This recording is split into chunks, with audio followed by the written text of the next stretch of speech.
Welcome my students. আজকে আমরা UG examination pattern in NEP format এই সম্বন্ধে আলোচনা করব। তাহলে এনইপি সিস্টেমে আমরা আগের ক্লাসে দেখেছি যে একটা ছাত্র সায়েন্স বা আর্টস বা কমার্স স্ট্রিমের কি কি সাবজেক্ট সে সেমিস্টার ওয়ানে নেবে। আজকে সেই সাবজেক্টগুলো নেওয়ার পর সে কিভাবে পরীক্ষা পদ্ধতি সম্বন্ধে জানবে বা পরীক্ষাগুলো তাকে দিতে হবে সেই সম্বন্ধে আজকে আমরা আলোচনা করব।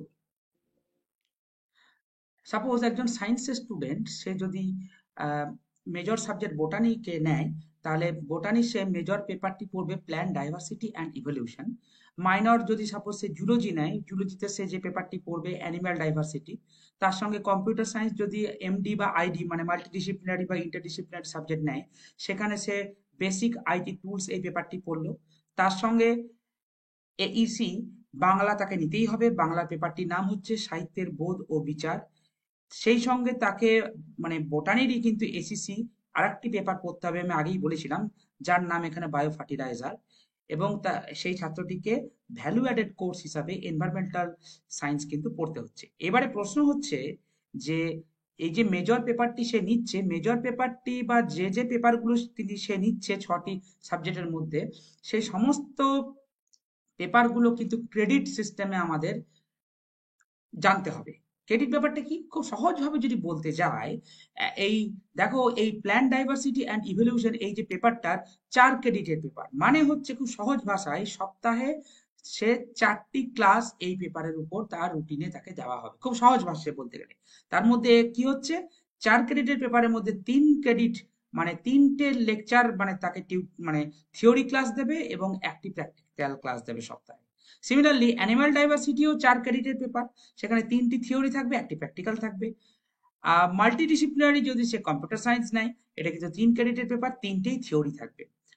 বাংলা যদি এইসি নেয়, সেখানে 2 ক্রেডিটের পেপার, মানে সপ্তাহে তার 2টো ক্লাস বাংলা থাকবে।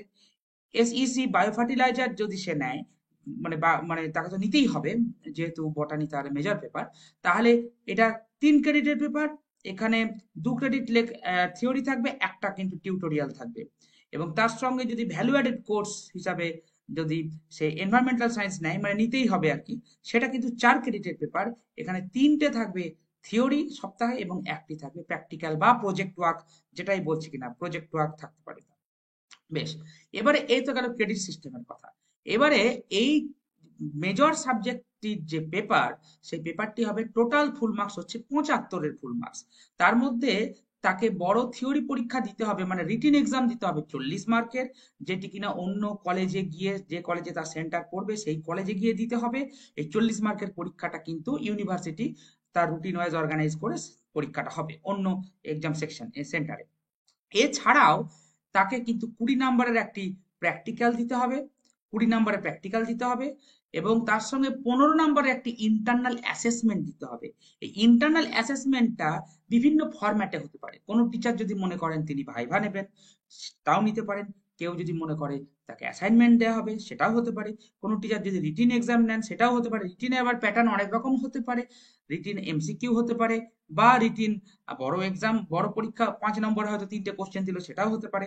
অথবা হয়তো কোনো স্যার তাকে সেমিনার পদ্ধতি করেও তার কিন্তু অ্যাসেসমেন্টটা সে নিতে পারে। সুতরাং টোটাল আমাদের 15 নম্বর হচ্ছে ইন্টারনাল অ্যাসেসমেন্ট। তার মধ্যে কিন্তু 10 হচ্ছে ইন্টারনাল অ্যাসেসমেন্টের এক্সাম, আর 5 হচ্ছে অ্যাটেন্ডেন্স। অ্যাটেন্ডেন্স আমাদের উপস্থিতির উপর কিন্তু 5 আছে। সুতরাং কোনো ছাত্র যদি কোনো ক্লাস না করে বা কামাই করে, তাহলে সেখানে কিন্তু তার উপস্থিতির মার্কসটা যে 5 নাম্বার আছে সেখান থেকে কিন্তু কমতে লাগবে। এটা পার্সেন্টেজ ওয়াইজ কিন্তু মার্কসটা কমে।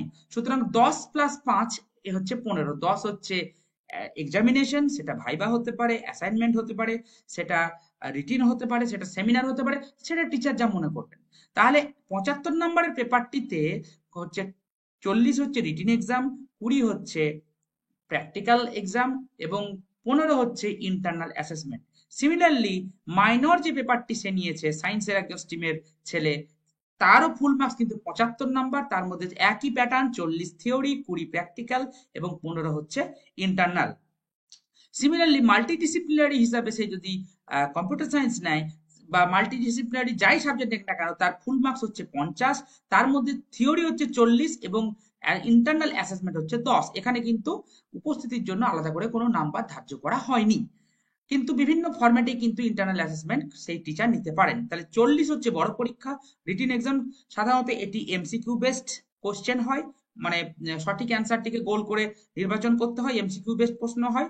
সাধারণত এটি হোম সেন্টারেই হয়ে থাকে এবং তার সঙ্গে 10 নম্বরের ইন্টারনাল অ্যাসেসমেন্ট নিতে হয়। তাহলে 50-এর মধ্যে 40 প্লাস 10 50। বাংলা যেটা এইসি পেপার সেটাও তাই, 50 হচ্ছে তার ফুল মার্কস, 40 হচ্ছে রিটেন এক্সাম এবং 10 হচ্ছে ইন্টারনাল অ্যাসেসমেন্ট।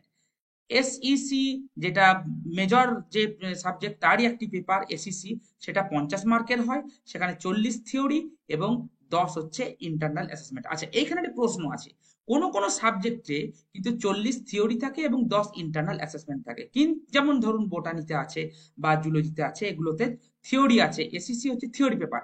কিন্তু এমন কোন কোন সাবজেক্ট আছে যেমন কম্পিউটার সায়েন্স, জিওগ্রাফি, এদের ক্ষেত্রে যেটা হচ্ছে যে এই 40টা কিন্তু প্র্যাকটিক্যাল, 40টা থিওরি নয়। মানে এসইসির থিওরি হতে পারে, প্র্যাকটিক্যালও হতে পারে বড় পরীক্ষা, সেটা সাবজেক্ট ওয়াইজ ভ্যারি করছে। এটা আমাদের সিলেবাস দেখে আমাদেরকে কিন্তু লক্ষ্য করতে হবে যে কোন সাবজেক্টের এসইসি কি রকম হয়, থিওরি নয় প্র্যাকটিক্যাল। আমাদের এখানে বোটানি কিন্তু থিওরি হচ্ছে এসইসি থিওরি 40 এবং তার সঙ্গে ইন্টারনাল অ্যাসেসমেন্ট হচ্ছে 10। বেশ, এবারে চলে আসছি এনভায়রনমেন্টাল সায়েন্স, যেটা ভ্যালু অ্যাডেড কোর্স হিসেবে আছে। এটা, এই পেপারটা টোটাল মার্কস সবচেয়ে বেশি 100 নাম্বারের পেপার এটা।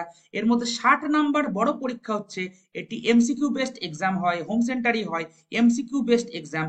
আর 20 যে 40 থাকলো তার মধ্যে 20 হচ্ছে প্রজেক্ট ওয়ার্ক, ছাত্র ছাত্রীকে একটি প্রজেক্ট দেওয়া হয়, সেই প্রজেক্ট কাজটি করতে হয়, প্র্যাকটিক্যাল বেসড প্রজেক্ট কাজ করতে হয়, তার উপর প্রজেক্ট অ্যাসাইনমেন্ট লিখতে হয়, প্রজেক্ট রিপোর্ট লিখতে হয়, তার জন্য হচ্ছে 20 মার্ক।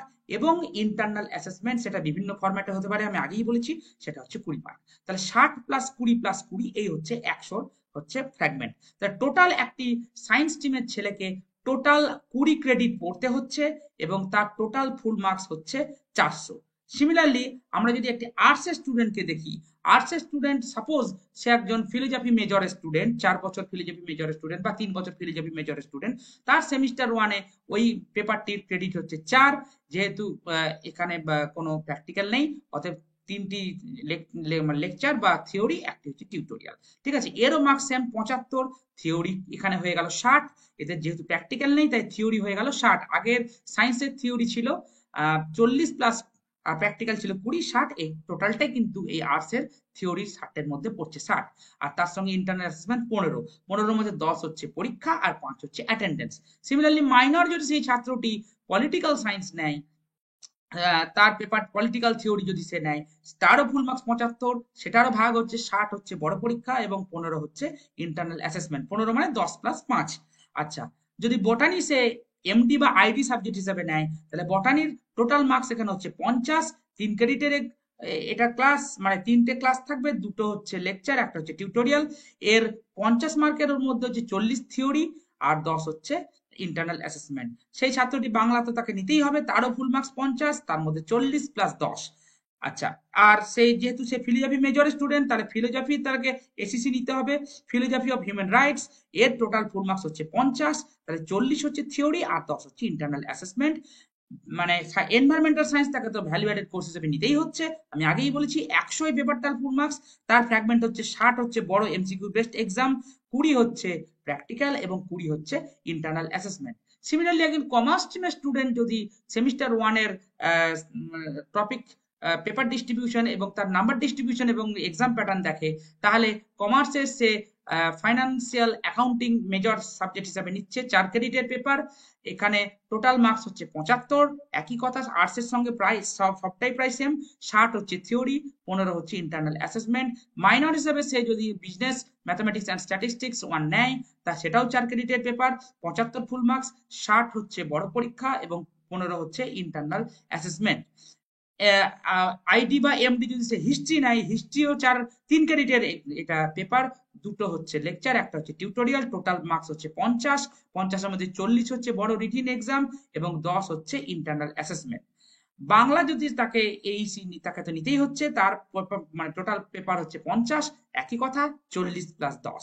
সিমিলারলি কমার্সের সে একটি সাবজেক্ট এসিসি নিচ্ছে ই কমার্স, তার পেপারটা টোটাল ফুল মার্কস হচ্ছে 50, তার রিটিন হচ্ছে 40 বড় পরীক্ষা এবং 10 হচ্ছে ইন্টারনাল অ্যাসেসমেন্ট, এবং সবশেষে তাকে ভ্যালুয়েটেড কোর্স হিসেবে ইনভলভ করতে হচ্ছে বা এনভায়রনমেন্টাল সায়েন্স পড়তে হচ্ছে। আগেই বলেছি 100 নাম্বারের পেপার, এটা 4 ক্রেডিটের পেপার, 3টে হচ্ছে থিওরি ক্লাস হবে, একটি হচ্ছে তার প্র্যাকটিক্যাল বা প্রজেক্ট ক্লাস হবে। 100 মার্কের পেপারটি হচ্ছে 60 মার্ক হচ্ছে এমসিকিউ বেসড থিওরি দেবে, এবং 20 মার্ক হচ্ছে তার প্রজেক্ট ওয়ার্ক, এবং 20 হচ্ছে ইন্টারনাল অ্যাসেসমেন্ট। এই হচ্ছে সমস্ত আমাদের পরীক্ষা পদ্ধতি, ক্রেডিট সিস্টেম, এবং সেমিস্টার ওয়ানের মানে ওভারঅল একটা আইডিয়া, এক্সাম সিস্টেম, টোটাল পেপারের ফুল মার্কস এবং টোটাল ক্রেডিট, সপ্তাহে কয়টি করে ক্লাস থাকবে।